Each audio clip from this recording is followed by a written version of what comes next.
sound waves, longitudinal waves. हाँ, sound waves are longitudinal waves. यही topic है ना आपके एनसीईआरटी में. सारे टॉपिक्स तो समझ आ गए और बाकी बची हुई एप्लीकेशंस है वो भी इस वीडियो में समझ लेंगे. पर हम ऐसा क्यों कह रहे हैं कि जो आपकी साउंड वेव्स हैं वो लॉन्गिट्यूडनल वेव्स हैं. और जब हम पानी में पत्थर फेंकते हैं तो वो एग्जाम्पल होता है ट्रांसवर्स. डेफिनेशन वाइज देखें तो हमने समझ लिया कि जो लॉन्गिट्यूडनल वेव्स हैं वो वेव्स हैं जब आपके पार्टिकल्स भी डायरेक्शन ऑफ डिस्टरबेंस, जो प्रोपोगेशन, जिस तरफ डिस्टरबेंस बढ़ रहा है, जिस तरफ वो वाइब्रेशन आगे को बढ़ रहा है, उसी तरफ जब पार्टिकल्स मूव कर रहे हैं वो लॉन्गिट्यूडनल वेव्स हैं. और जब डिस्टरबेंस के परपेंडिकुलर एंगल में पार्टिकल्स का मूवमेंट हो रहा है, अप डाउन पार्टिकल्स का मूवमेंट हो रहा है, तो वो आपका ट्रांसवर्स वेव है ना. यही हमने पढ़ा. पर एक्चुअल में इनका मूवमेंट दिखता कैसे, जानना है ना, तो चलिए देखते हैं. हे गाइस, कैसे आप सब? बढ़िया है ना. तो विदाउट एनी डिले चलिए शुरू करते हैं हमारे साउंड का पार्ट 2. देखो, साउंड वेव्स मैंने आपसे कहा था कि अपने अगले वीडियो में पार्ट 2 में मैं आपको बताऊंगी कि साउंड वेव्स को हम लॉन्गिट्यूडनल वेव्स को कहते हैं. हम कहते हैं साउंड वेव्स क्या होती है? लॉन्गिट्यूडनल वेव्स होती है. क्या होती है? लॉन्गिट्यूडनल वेव्स होती है. क्यों कहते हैं? देखो, लॉन्गिट्यूडनल वेव्स होता है. लॉन्गिट्यूडनल वेव्स अगर हम कहें तो ये बिल्कुल उसी तरह. किस तरह? देखो, ये आपका डायरेक्शन ऑफ डिस्टरबेंस है, प्रोपोगेशन ऑफ डिस्टरबेंस ऐसे हो रहा है, सीधे सीधे सीधे सीधे. और इसी डिस्टरबेंस के डायरेक्शन में जो आपके पार्टिकल्स हैं उनका भी वाइब्रेशन है. ऐसे ऐसे ऐसे ऐसे. ये मेरा हाथ पार्टिकल है और ये ऐसे ऐसे वाइब्रेट कर रहा है. और ऐसे ऐसे आगे पीछे टू एंड फ्रो करते करते करते करते ये वाइब्रेशन ट्रांसफर होते जा रहा है. पार्टिकल मूव नहीं कर रहा है. वाइब्रेशन एक पार्टिकल से दूसरे पार्टिकल में कैसे ट्रांसफर होता है? To fro, left right left right left right, इसी डायरेक्शन में. पर ट्रांसवर्स वेव में क्या है? ये डायरेक्शन ऑफ वेव प्रोपोगेशन है और पार्टिकल यहाँ पे भी वाइब्रेशन जो है वो ट्रांसफर हो रहा है ना. पर पार्टिकल एक जगह से दूसरी जगह मूव नहीं कर रहा है, वाइब्रेशन ही ट्रांसफर हो रहा है एक पार्टिकल से दूसरे पार्टिकल में. पर जब ट्रांसफर हो रही है वाइब्रेशन की तो पार्टिकल का मूवमेंट लॉन्गिट्यूडनल वेव की तरह ऐसे ऐसे ऐसे ऐसे आगे पीछे ना होके कैसे ऊपर नीचे ऊपर नीचे ऊपर नीचे ऊपर नीचे ऊपर नीचे. तो ये बुक में आपके लिखा है कि परपेंडिकुलर. आपकी बुक है एनसीईआरटी, ये आपके एनसीईआरटी है. यहाँ पे लिखा है there is another type of wave. There is another type of wave called transverse wave. In transverse wave, particles do not oscillate along the direction of wave propagation, but oscillate up and down. है ना. यानी transverse wave में medium के जो particles हैं वो move कर रहे हैं परपेंडिकुलर डायरेक्शन में. परपेंडिकुलर डायरेक्शन का मतलब ये नहीं है कि वेव प्रोपोगेशन अगर ऐसा है तो पार्टिकल ऊपर को जाते जा रहे हैं, ऐसा नहीं है. This is not the thing. Perpendicular कहाँ के बेसिस पे? उस बेस के बेसिस पे, उस बेस के बेसिस पे जो, और ये बेस क्या है? Disturbance, direction of disturbance of propagation, इसके परपेंडिकुलर ऊपर नीचे ऊपर नीचे. अगर हम देखें पार्टिकल ऐसे ऐसे ऊपर नीचे वाइब्रेट करेगा और ये डिस्टरबेंस का डायरेक्शन है ना, तो ये this is plane and this is ऊपर नीचे. तो ये सीधी लाइन बना रहा है ना, ऊपर नीचे ऊपर नीचे ऊपर नीचे. तब वो कह रहा है कि परपेंडिकुलर है. ऐसे अगर ऊपर हम देखें दिस इज 90 डिग्री एंगल, नीचे हम देखें 90 डिग्री एंगल, तो ऐसे ऐसे मूव कर रहा है, ऐसे ऐसे ऊपर नहीं जाता जा रहा है, जा उसी डायरेक्शन में रहा है. पर किस तरीके से? परपेंडिकुलर तरीके से. और वो कैसे जा रहा था? पैरेलल तरीके से. आगे समझ में क्या बोला मैंने बोला कि जो हमारी ट्रांसवर्स वेव है ना, जो हमारी ट्रांसवर्स वेव है वो कैसे चल रही है? Perpendicular to the direction of propagation. Perpendicular to the direction of propagation का क्या मतलब है? अगर वेव का डायरेक्शन ये है तो पार्टिकल ऐसे ऐसे चल इसी डायरेक्शन में रहे, पर कैसे? Up down up down up down. अब चाहे अप हो चाहे डाउन हो, हम इसका एंगल देखे तो 90 डिग्री बना रहा है ना, बना रहा है कि नहीं बना रहा है। पर अगर हम कहीं लॉन्गिट्यूडनल वेव में तो आप हो गया अरे भैया लॉन्गिट्यूडनल में भी ऐसी 90 डिग्री बनेगा क्योंकि वो भी तो ऐसे ऐसे चल रहा है। नहीं, लॉन्गिट्यूडनल में क्या हो रहा है, ऐसे ऐसे ऐसे ऐसे ऐसे ऐसे, to and fro to and fro to and fro to and fro to and fro to and fro, ऐसे ऐसे ऐसे। तो यहाँ 90 डिग्री का एंगल है क्या, नहीं। टू में 90, लेफ्ट साइड में 90 डिग्री का एंगल है, नहीं। राइट साइड में 90 डिग्री का एंगल है, नहीं।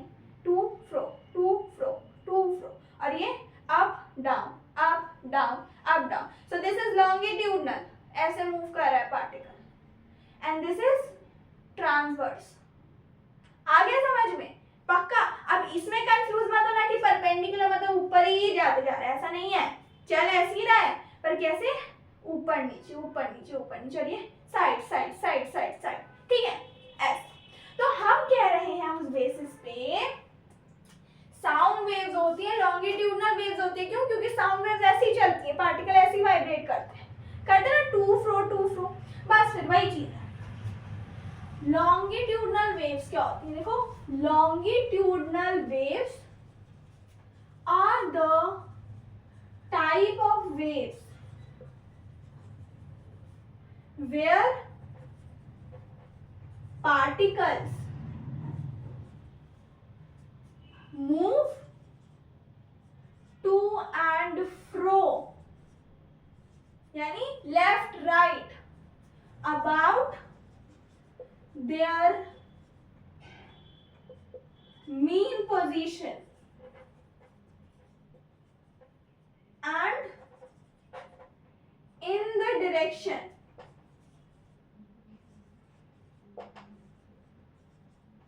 of the propagation of disturbance। आ गया समझ में, क्या बोला मैंने, डिस्टरबेंस का डायरेक्शन ये है, वेव कैसे चलिए, आगे पीछे आगे पीछे आगे पीछे, बिल्कुल। और ट्रांसवर्स वेव में ऊपर नीचे ऊपर नीचे ऊपर नीचे, मूवमेंट उधर ही को है, पर एक में टू एंड फ्रो मूवमेंट है, एक में परपेंडिकुलर मूवमेंट है। आ गया, इस टू एंड फ्रो मूवमेंट को हम क्या कहते हैं, पैरेलल मूवमेंट भी कहते हैं, ठीक। आगे समझ में। अब ट्रांसवर्स वेव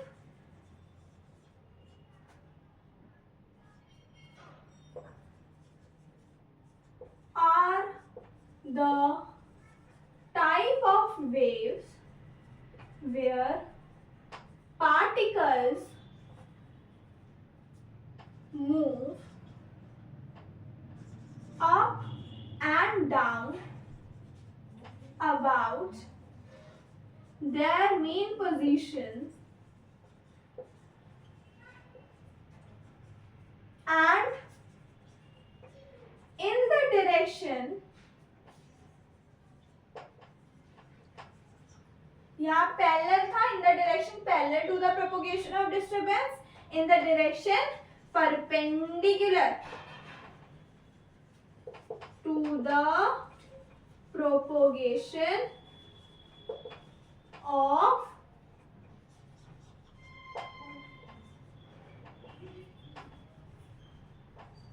disturbance,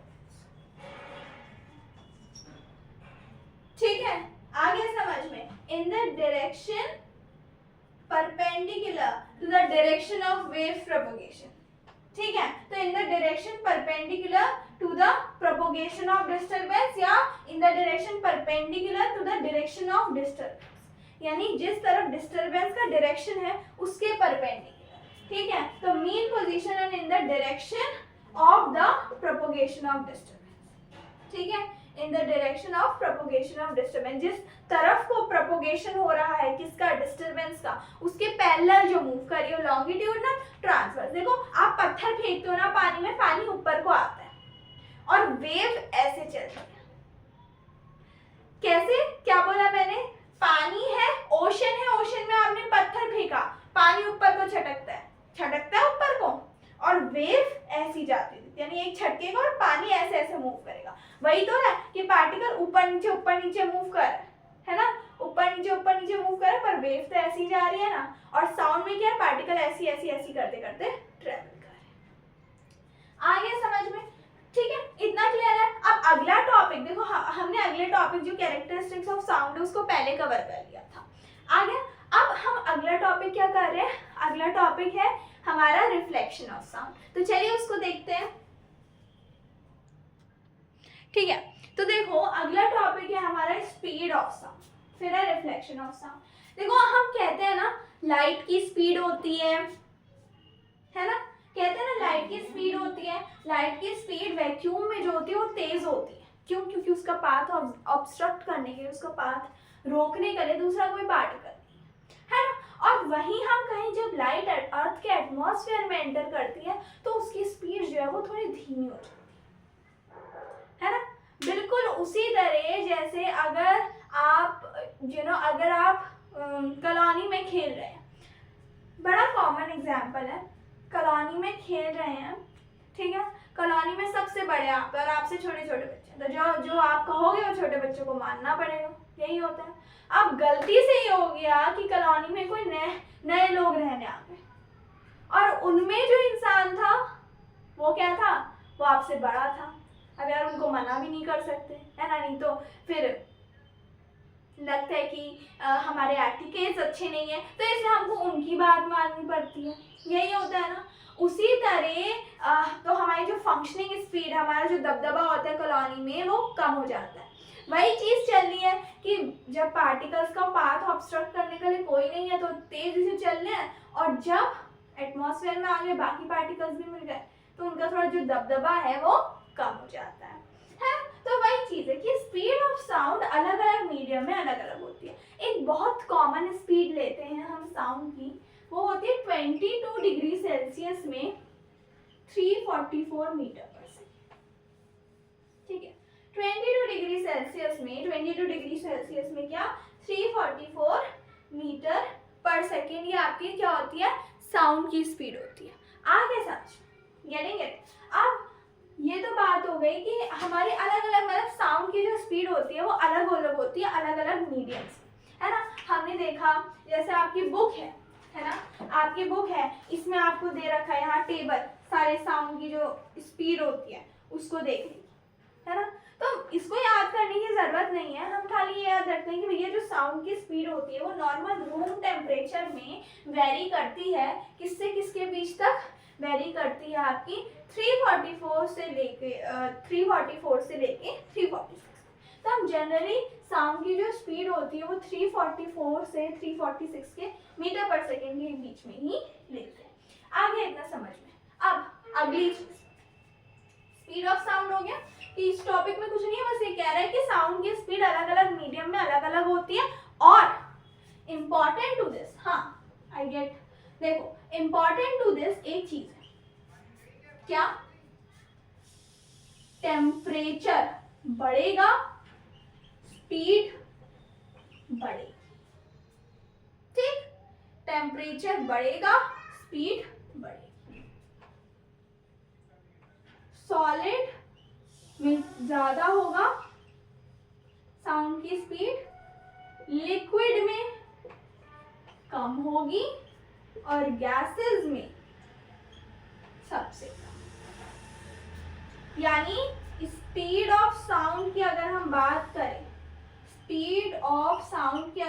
बात करें, तो सॉलिड में सबसे ज्यादा, लिक्विड में उससे कम, और गैसेस में उससे भी कम।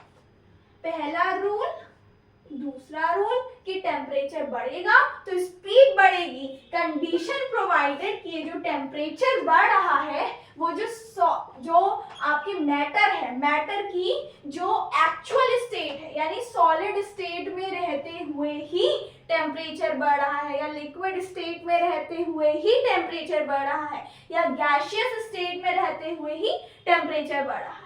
यानी जब फॉर एग्जाम्पल वाटर में जब आप आइस की सिल्ली लोगे, आइस की जो बर्फ की सिल्ली होती है उसको लोगे तो उसमें सबसे ज्यादा स्पीड होगी साउंड की, है ना। कब तक सबसे ज्यादा होगी? अब आइस तो -40 डिग्री सेल्सियस की भी हो सकती है, आइस तो -1 डिग्री सेल्सियस की भी हो सकती है, ठीक है। तो स्पीड ऑफ जो साउंड है वो सबसे ज्यादा होगी -1 डिग्री सेल्सियस वाली आइस में। अब अगर आप कहो कि इसी आइस का दूसरा फॉर्म वाटर है, हमने टेम्परेचर बढ़ा के 1 डिग्री सेल्सियस कर दिया, तो टेम्परेचर बढ़ा है तो स्पीड ऑफ साउंड वाटर में ज्यादा होगी। नहीं, मैंने क्या बोला, प्रोवाइडेड दैट, ये चीज तभी लग रही है जब स्टेट ऑफ मैटर बदल नहीं रही है। जैसी स्टेट ऑफ मैटर आइस की वाटर में बदली, वहां पे फिर ये वाला रूल आ जाएगा। आ गया समझ में? आ गया। अब देखो हम क्या कह रहे हैं, टेम्परेचर बढ़ रहा है तो कैसे आइस की स्पीड बढ़ रही है, या सॉरी साउंड की स्पीड बढ़ रही है।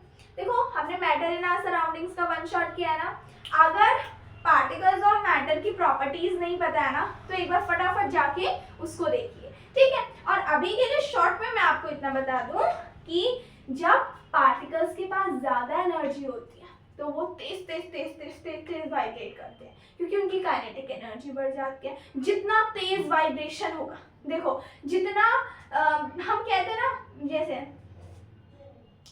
जितनी नई मशीन होगी वो उतना तेज काम करती है। जितना यंग इंसान होगा, जरूरी नहीं है ना, कुछ एक्सेप्शंस भी होते हैं, पर जितना आदमी यंग होगा, जितना एक्टिव होगा, उतना जल्दी वो सारे काम करेगा, है ना, गेटिंग इट। जितना एक्टिव होगा वो इंसान, उतना जल्दी वो सारे काम करेगा। उसी तरह जितने एक्टिव होंगे पार्टिकल, जितना तेजी से मूव करेंगे, यहाँ से सपोज इस पार्टिकल ने वाइब्रेशन उठाया, वो हिलने लगा, ये पार्टिकल भी तेज से हिला, वो कह रहा है ला जल्दी दे। फिर यहाँ का पार्टिकल हिला, वो कह रहा है ला जल्दी दे वाइब्रेशन। अब पार्टिकल्स हैं, टेम्परेचर कम है तो काइनेटिक एनर्जी कम है, ऐसे हिलना, धीरे धीरे वो उसने साउंड का जो वाइब्रेशन था उसको उठाया, धीरे धीरे इस पार्टिकल को ट्रांसफर किया। उतने में जो ये वाला पार्टिकल था वो वहां तक पहुंच गया, गेट तक पहुंच गया, है ना, वही चीज, ठीक है। तो जितना ज्यादा टेम्परेचर उतनी ज्यादा काइनेटिक एनर्जी ऑफ पार्टिकल, जितना ज्यादा काइनेटिक एनर्जी उतना जल्दी वो काम करेंगे, है ना,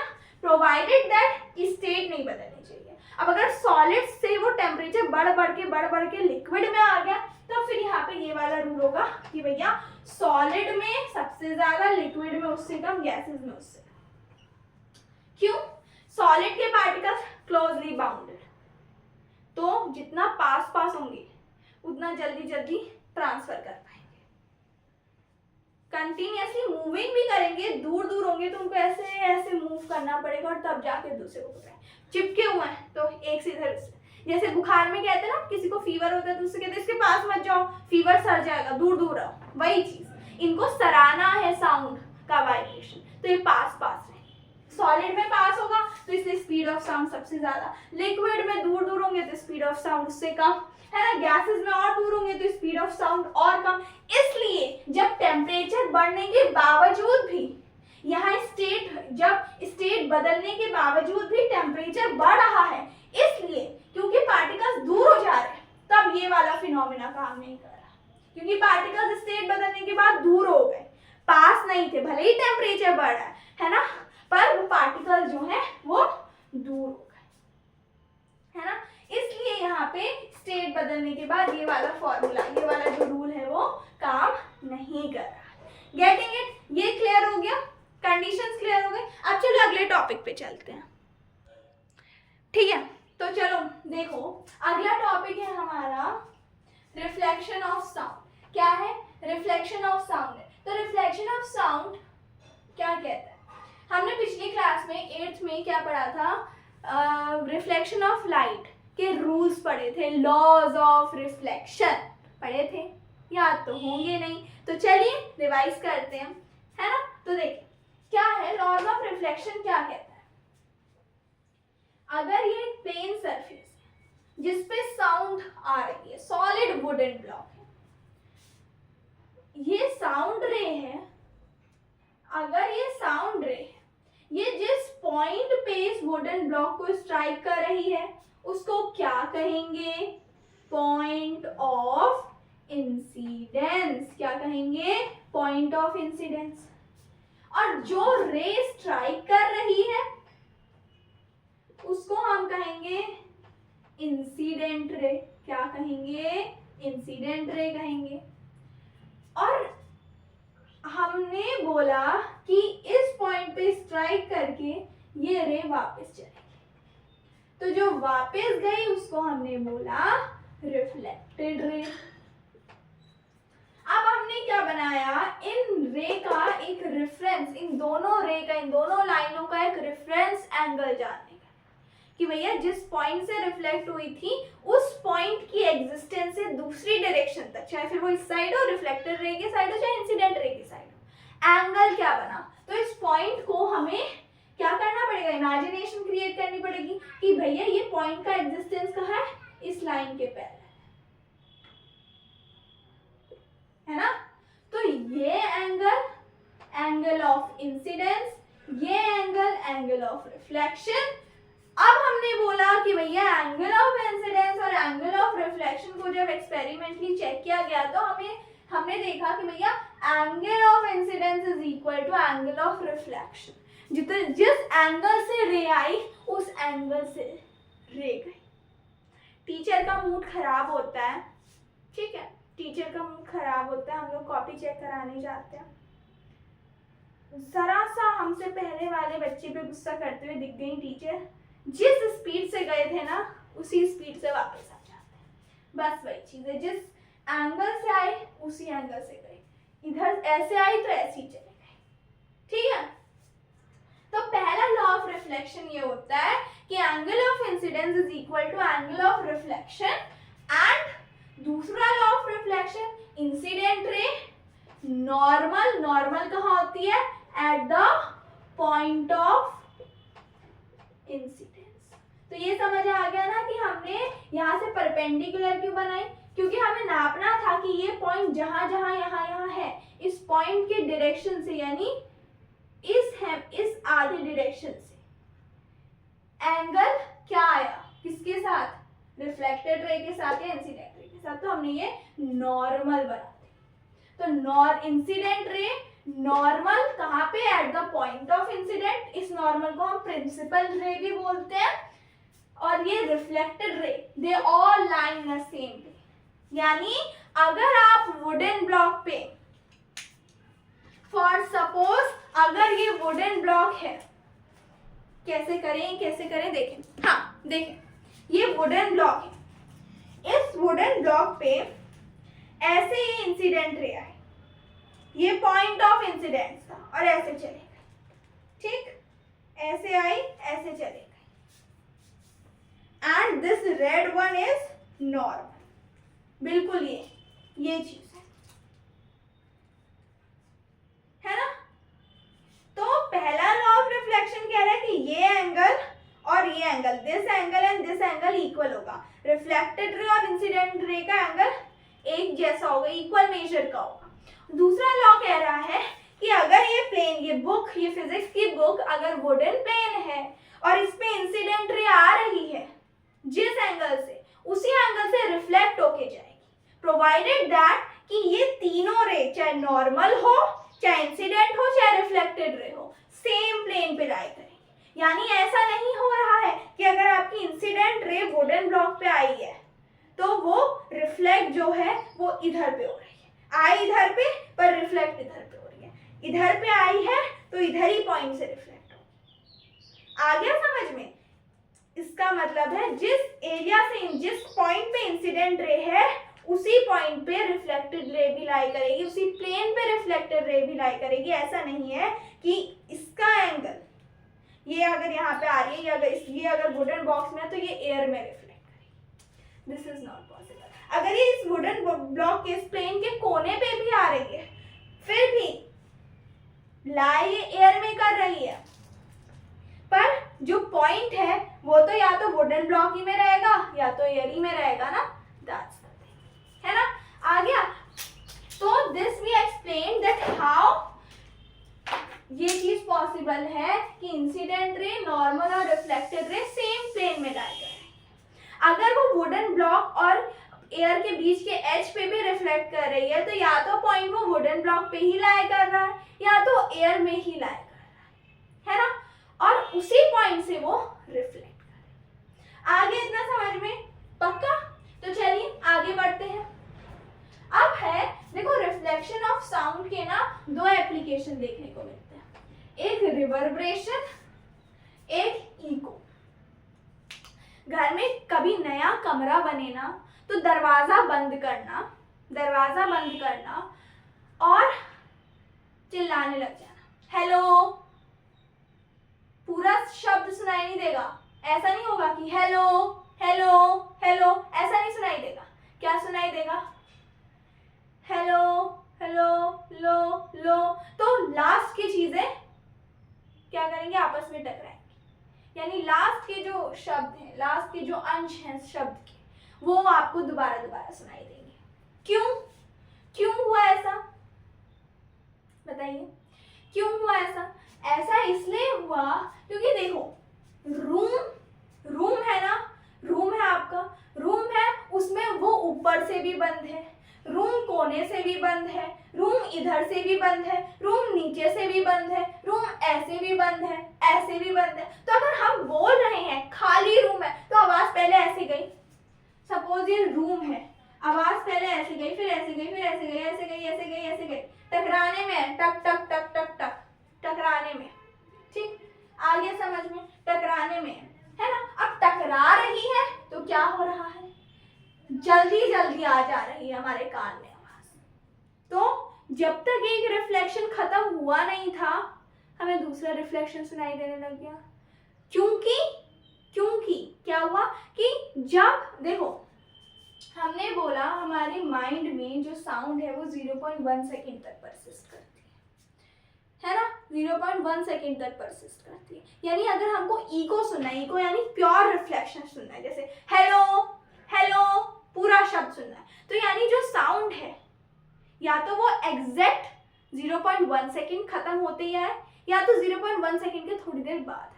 अगर उसी समय आएगी तो हेलो चल रहा है, साउंड का ड्यूरेशन अभी चल रहा है, 0.1 सेकेंड की ड्यूरेशन चली, हेलो, दूसरी साउंड लो, हेलो तो पहले से चल रहा था ना, तो जब तक पहली साउंड खत्म नहीं हुई तब तक दूसरी साउंड आ गई, है ना। तो जो दूसरी साउंड है वो हमारे दिमाग में परसिस्ट नहीं कर पाएगी, क्योंकि पहली साउंड की एग्जिस्टेंस है वहां पे।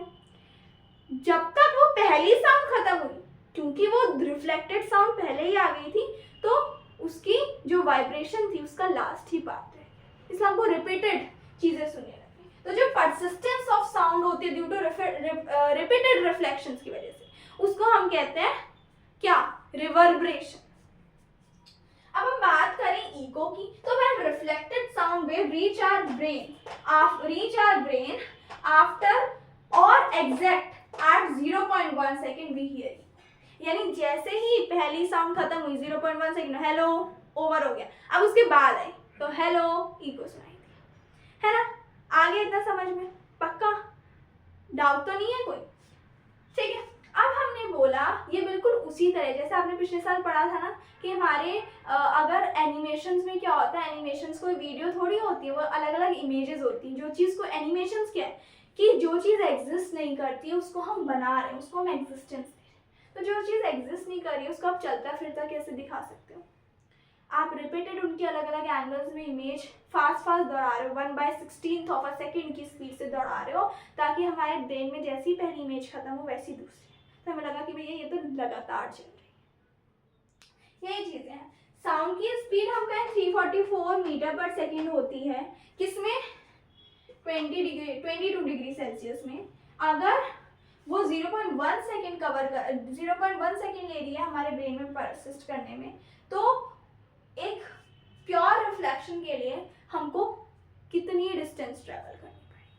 0.1 सेकेंड में साउंड जो है वो कितनी डिस्टेंस ट्रेवल कर रही है?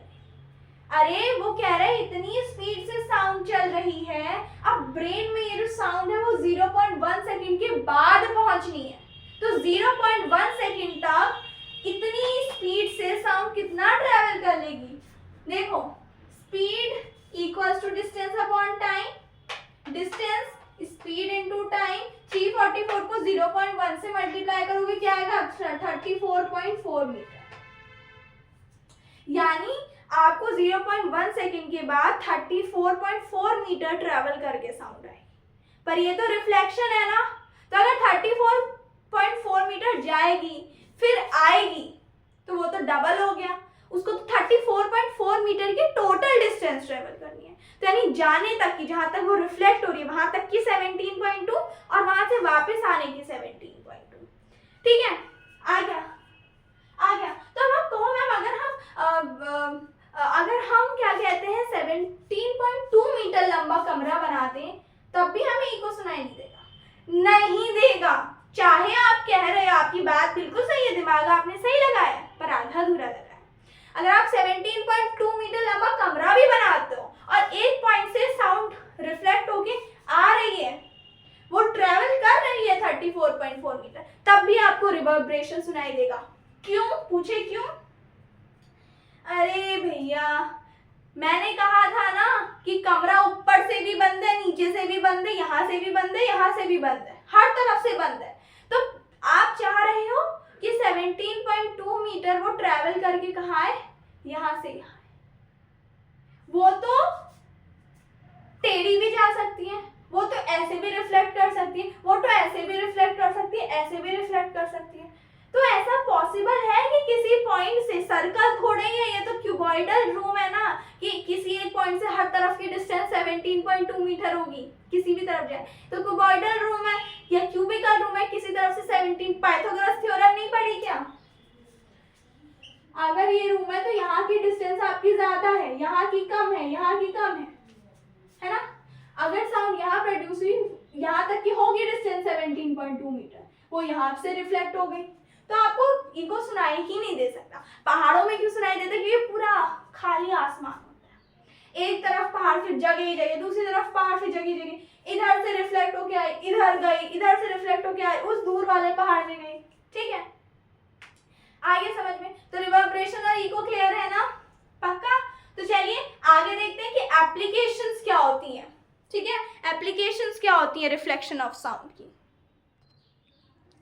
चलो तो देखो यूजेस ऑफ, अच्छा एक और चीज मेरे दिमाग में आ रही है, हम कहें कि जब नया नया घर बनता है तो कमरे खाली होते हैं, रिवर्बरेशन सुनाई देता है ना, सबने ऑब्जर्व किया होगा। अरे बाथरूम में जाना, रिवर्बरेशन, जिसकी आवाज अच्छी नहीं होती है ना गाने में, उसकी बाथरूम में भी अच्छी बन जाती है, क्योंकि वो बिल्कुल लाउडनेस के साथ आती है, एक रिफ्लेक्शन के साथ आती है, तो बिल्कुल इफेक्ट जैसा आता है ना? तो बाथरूम सिंगर हर कोई अच्छा होता है, क्यों? रिवर्बरेशन की वजह से। पर जैसे ही हमारा घर नया से पुराना होते जाता है, चीजें बढ़ती जाती है, रिवर्बरेशन गायब। क्यों? ऐसा क्यों? क्योंकि जो हमारी दीवार होती है ना, दीवारें, ब्रिक, ईंट, सीमेंट, इन सब चीजों की बनी होती है, they are the good reflectors of sound. जितना हार्ड सरफेस उतना अच्छा रिफ्लेक्टर साउंड, जितना सॉफ्ट सरफेस उतना ऑब्जॉर्व करता है वो साउंड, क्योंकि उसके बीच में जगह होती है, तो साउंड उन पार्टिकल्स में ऑब्जॉर्व हो जाते हैं। कुशन है ना, कुशन बड़ा बढ़िया एग्जाम्पल है। घर में बड़े होते हैं ना, क्या करते हैं, नींद नहीं आती है जिनको, स्पेशली जो एजेड पीपल होते हैं, उनको नींद नहीं आती है, तो क्या करते हैं, कुशन ऐसे बंद करके सो जाते हैं। लाउड स्पीकर में गाना बजता है शादी बारात का, नींद डिस्टर्ब होती है, आप कुशन लगा के सो जाते हो, आवाज नहीं आती है। रुई डाल लेते हो कान में, आवाज नहीं आती है। क्यों होता है ऐसा? सोचा है कभी? सोचा ही नहीं होगा। देखो कुशन है, कुशन किसका बनता है? रुई का, फोम का। फोम में हमने मैटर इन आवर सराउंडिंग्स में पढ़ा था ना कि जो आपका वो होता है स्पंज को आप कंप्रेस करते हो तो कंप्रेस हो जाता है, क्योंकि एयर निकलती है, बीच में जगह पोर्स है, उसमें एयर अब्सॉर्ब हो जाती है। वैसे ही कुशन में रुई का बना होता है, फोम का बना होता है, उसमें पोर्स होते हैं, उसमें साउंड अब्सॉर्ब हो जाती है, वाइब्रेशन कहीं तो जाएगा, उसको खाली जगह मिली, वो वहां जाएगा नहीं क्या? तो वो उसी में फंस के रह जाती है, क्योंकि बहुत सारे माइन्यूट पोर्स होते हैं। होता है कि नहीं होता है? होता है कि नहीं होता है? यस और नो? और जब तक साउंड जो है वो आगे ट्रेवल करे, उन्हीं पोर्स में टकराते उसकी जो साउंड के वाइब्रेशन के पास एनर्जी पोजेस्ड होती है वो खत्म हो जाती है, यूटिलाइज हो जाती है, सराउंडिंग में पास आउट हो जाती है ना? इसलिए आप क्या कर लेते हो, कान में ऐसे कुशन लगा लेते हो, रुई डाल लेते हो, सब पोरस चीजें, साउंड अब्सॉर्ब हो जाएगी, है ना? यही चीज होती है। ठीक है, डेली लाइफ एग्जाम्पल, प्रैक्टिकल है भैया। अब देखो आगे, तो जैसे जैसे कमरा भरा, आपने पर्दे लगाए, आपने क्या लगाई, बुक्स लगाई, है ना, आपने क्या लगाया, चादरें लगाई, कुशन लगाए, तो कई सारी ऐसी चीजें आ जाती हैं कमरे में जो क्या हो जाती हैं, बैड रिफ्लेक्टर्स बना देती हैं उस कमरे को साउंड का। तो इसलिए रिवर्बरेशन कम होते जाता है। तो ऐसे he uses of multiple reflection में हम पढ़ते हैं कि भैया मेगाफोन्स होते हैं, ऐसे करते हैं ना, हेलो हेलो हेलो। स्कूल में हम लोग खेलते हैं क्या, कवर रोल होता है, पेपर को फोल्ड किया, चार्ट पेपर को फोल्ड किया, हेलो हेलो कान में चिल्लाते हैं, करते हैं ना। क्यों होता है ऐसा? देखो सीधा ऐसा, देखो क्या स्ट्रक्चर होता है मेगाफोन्स का, ऐसा ऐसा ऐसा होता है। यहाँ से आवाज आ रही है, वाइब्रेशन ट्रेवल कर रहे हैं, ठीक, ट्रेवल कर रहे हैं। अब अगर हम अभी नॉर्मली बोल रहे हैं तो क्या हो रहा है, साउंड हर जगह फैल जा रही है, हो रहा है कि नहीं हो रहा है? पर अगर हम अपने मुंह को चारों तरफ से बंद कर, प्रैक्टिकल करके देखते हैं, ठीक है।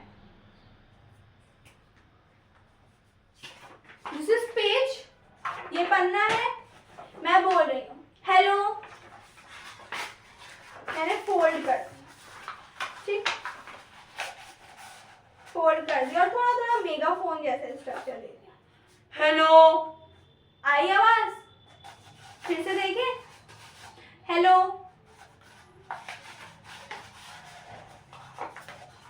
Hello, this is the thing, यही मेगाफोन है, नथिंग एल्स, यही मेगाफोन है। हम क्या बोल रहे हैं, हम बोल रहे हैं कि भैया जो ये फिनोमेना है ना मल्टीपल रिफ्लेक्शन का, वो काम का भी होता है।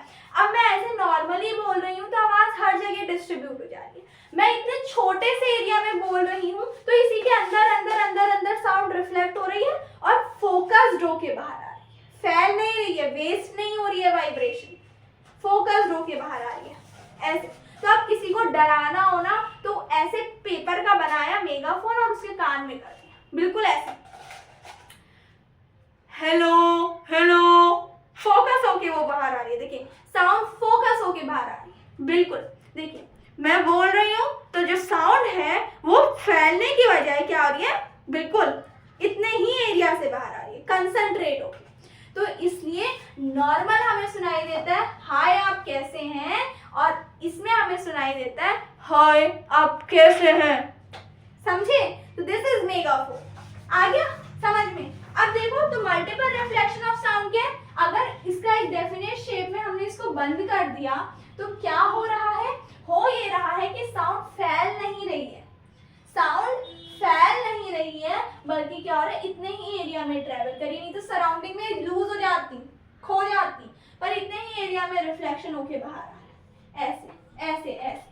अब आप कहेंगे कि पूरा सिलेंड्रिकली रोल क्यों नहीं किया? अगर हम सिलेंड्रिकल रोल करेंगे तो छोटे से एरिया से साउंड बाहर आए, ज्यादा लोग नहीं सुन पाएंगे, कोनिकल होगा तो बड़े एरिया में साउंड फैलेगी, समझ गए? आ गया, तो मेगाफोन वाला कॉन्सेप्ट समझ में आ गया। अब दूसरा है स्टेथोस्कोप। अरे भैया ट्यूब होता है,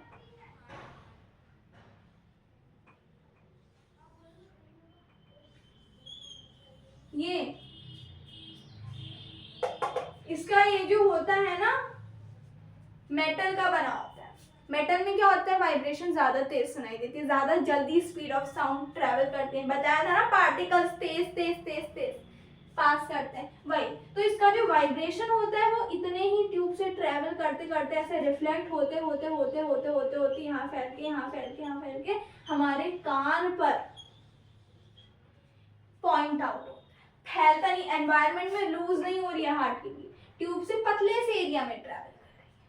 जनसंख्या बढ़ गई है साउंड के वाइब्रेटिंग पार्टिकल्स की, वाइब्रेटिंग एलिमेंट्स की, तो हमला ज्यादा तेज होगा कानों पे। आ गया समझ में? और दूसरा है कि जो सिनेमा हॉल की वॉल्स होती हैं, कर्व वॉल्स और सीलिंग्स ऑफ सिनेमा, कर्व छत होती है, हमारे घर की छतें फ्लैट होती है, सिनेमा हॉल की ऐसी होती है, क्यों?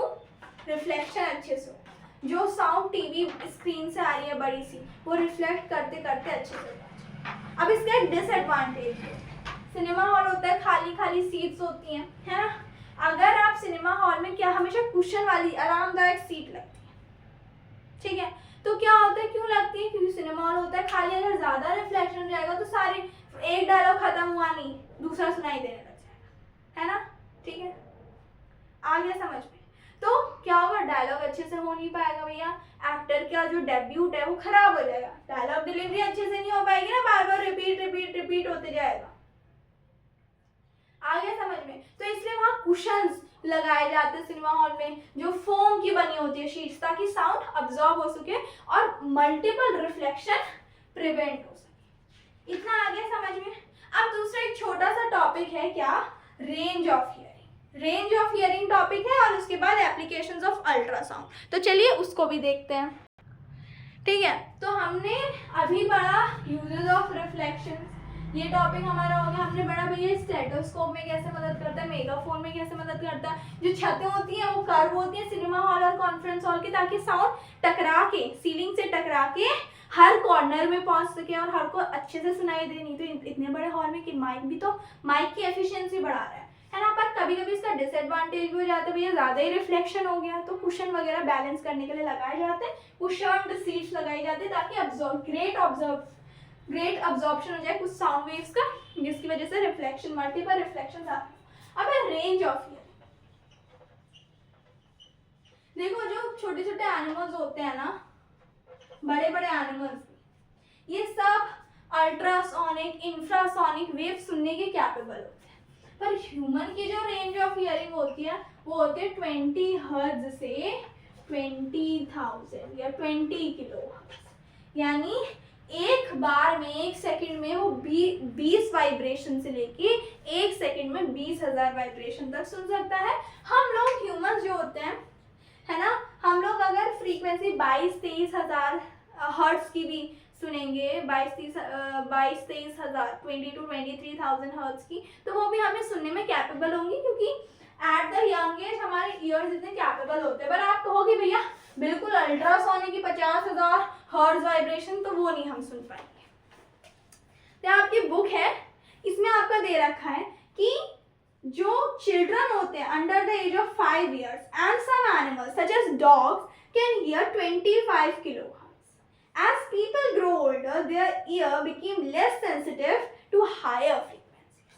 क्यों होता है ऐसा? देखो, एनसीईआरटी के रेफरेंस में हमें हमेशा पढ़ना चाहिए, क्योंकि इट इज द बुक जो आपको सबसे ज्यादा नॉलेज कन्वे करती है, बट छोटे शब्दों में, तो उसको डिकोड करने में टाइम लगता है ना। तो हमने कहा भैया जो छोटे बच्चे हैं वो 25,000 किलोहर्ट्ज तक भी सुन सकते हैं, बट जैसे जैसे आदमी ओल्ड होते हैं उसके मसल्स जो होते हैं वो लूज होते जाते हैं। ईयर ड्रम वाइब्रेट कर रहा है बूढ़ा आदमी का 20,000 किलोहर्ट्ज की फ्रीक्वेंसी में, ऐसे ऐसे ऐसे, जो इतने तेज वाइब्रेशन है, मसल लूज हो गए, तो इतने तेज वाइब्रेशन को कैरी नहीं कर पा रहे हमारी नर्व वेव तक, ब्रेन तक। तो इसलिए वो कह रहे हैं कि जैसे जैसे आदमी बूढ़ा होता है उसकी एफिशिएंसी कम होती जाती है। अगली चीज क्या कह रही है NCERT? Sounds of frequencies below 20 hertz are called infrasonic, or infrasonic sound. If we could hear infrasonic sound of pendulum, just we hear the vibration of wings of it. Rhinoceros communicate using infrasonic sounds frequency as low as 5 hertz.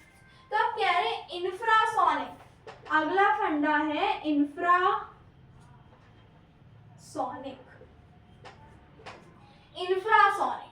Below 20 hertz. अगर अब NCERT ने एक line लिखी कि अगर हम infrasonic wave सुन सकते हैं तो हम पेंडुलम की जो वाइब्रेशन होगी ना उसको उतनी ही तेजी से सुन पाएंगे जितनी तेजी से हम जो हनी बी उसके विंग्स के फड़फड़ की आवाज सुनते हैं। समझ लो मैं क्या कह रही। अगर हमारा ईयर कैपेबल है इंफ्रासोनिक साउंड्स को सुनने के लिए, तो वो पेंडुलम की वाइब्रेशन को उतनी ही लाउडनेस के साथ सुन पाएगा जितना वो हनी बी के विंग्स की फड़फड़ाहट की आवाज सुनता है। अब राइनोसोरस है ना, राइनोसोरस बिलो 5 हर्ट्ज की फ्रीक्वेंसी में कम्युनिकेट करते हैं, समझे? बिलो 5 हर्ट्ज यानी इंफ्रासोनिक वेव्स की फ्रीक्वेंसी में कम्युनिकेट करते हैं। आ गया। अब अर्थक्वेक्स जो होते हैं वो भी इंफ्रासोनिक वेव्स होते हैं। Frequency is higher than 20 kilohertz. जो फ्रीक्वेंसी हायर होती है 20 किलोहर्ट्ज से उनको अल्ट्रासाउंड्स कहते हैं। अल्ट्रासाउंड्स डॉल्फिन्स, बैट्स और पॉर्पोइसेस की उससे मतलब उनकी हैबिट में होता है कि वो प्रोड्यूस करें और उस अल्ट्रासोनिक साउंड से कम्युनिकेट करें. Moths of certain families are sensitive hearing equipment. These moths can hear higher frequencies of bats. ठीक है, अब देखो अब वो क्या कह रहे हैं. इंफ्रासोनिक, दूसरा अल्ट्रासोनिक. Infrasonic, ultrasonic.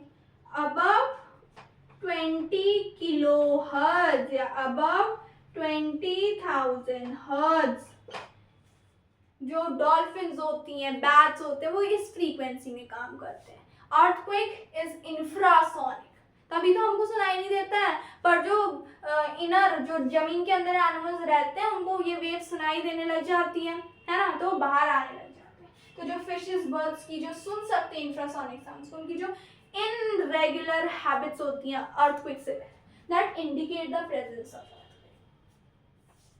अल्ट्रासोनिक समझ में आ गया. कई सारे मॉथ्स है ना, ये अल्ट्रासोनिक वेव्स में काम करते हैं. अब अगली चीज आती है अल्ट्रासाउंड्स के इम्प्लीमेंट, अल्ट्रासोनिक वेव्स के इम्प्लीमेंटेशन. तो चलिए इसको समझते हैं.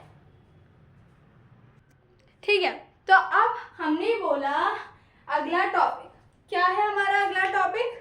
अगला टॉपिक हमारा है एप्लीकेशंस ऑफ अल्ट्रासाउंड.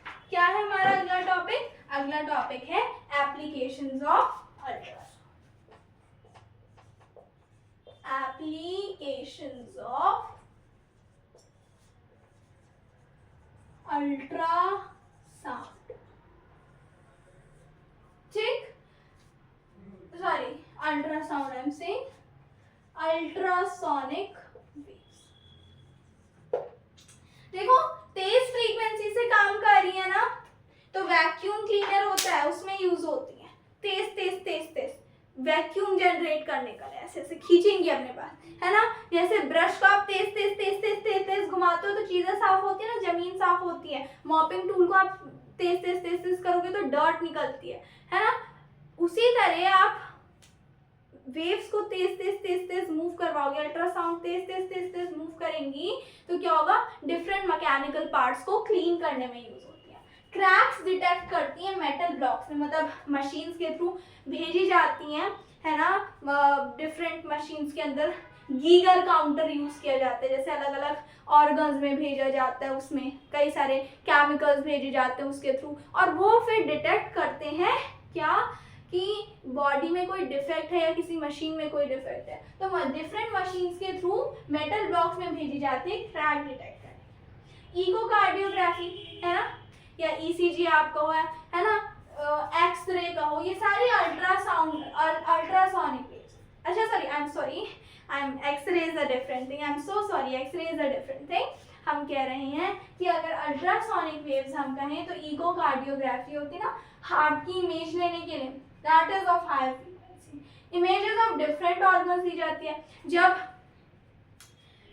ठीक है, जब चाइल्ड की बर्थ होती है तो during the 9 months of development of a embryo to a foetus, जो डिफरेंट स्टेजेस में फीटस की इमेज ली जाती है यूटेरस में, वो अल्ट्रासाउंड के थ्रू ली जाती है. इलेक्ट्रिकल सिग्नल्स भेजे जाते हैं और उन इलेक्ट्रिकल सिग्नल्स के थ्रू क्या किया जाता है, ऑर्गन्स की इमेज जानी जाती है. स्टोन्स ब्रेक कर, किडनी के जो स्टोन्स होते हैं उनको ब्रेक करना हो तो हमको क्या यूज करते हैं, अल्ट्रासोनिक वेव्स. क्यों? देखो जितना ज्यादा तेजी से, जितनी ज्यादा वेलोसिटी से चीज आएगी उतना ज्यादा वो असर डालेगी, उतना ज्यादा वो मोमेंटम डालेगी, इम्पैक्ट डालेगी, है ना. तो तेजी से अल्ट्रासोनिक वेव्स को भेजा जाता है तो जो स्टोन की हार्डनेस होती है उसको भी वो तोड़ देती है, उसको भी वो बीट कर देती है, डिफीट कर देती है ना. फिर these waves are generated into electrical signals and get images, to get